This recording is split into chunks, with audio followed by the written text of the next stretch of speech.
I think this particular case brought perhaps the more abstract concept of money laundering to life among the general public this time, not just in Malta, but also internationally. In fact, we follow international developments very closely, and we're seeing that the topic of anti-money laundering is taking a very high priority internationally.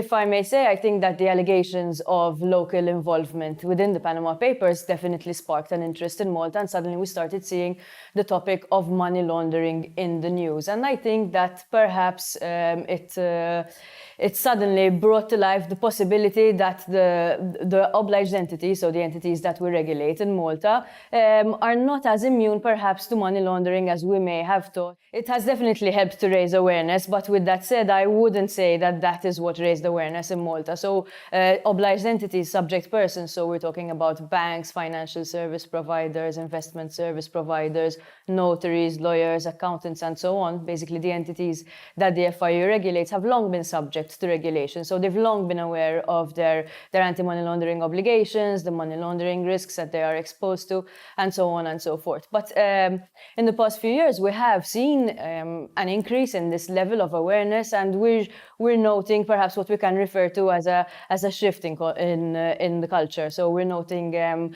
more of a culture of compliance. And I think I would attribute this to the increased resources that are being dedicated to anti-money laundering supervision, to enforcement, to training and outreach and so on. I would say that perhaps the level of awareness of what money laundering and anti-money laundering actually are, it might be a bit different, and this is perhaps because traditionally we have mostly communicated with the entities that we regulate directly. So even as we go along now, we are focusing a bit more on educating the general public out there on the FIAU, on the role of the FIAU, because I see that the public has an interest in understanding what the FIAU does, how this affects them, and how the work of the FIAU, I suppose, affects society at large too.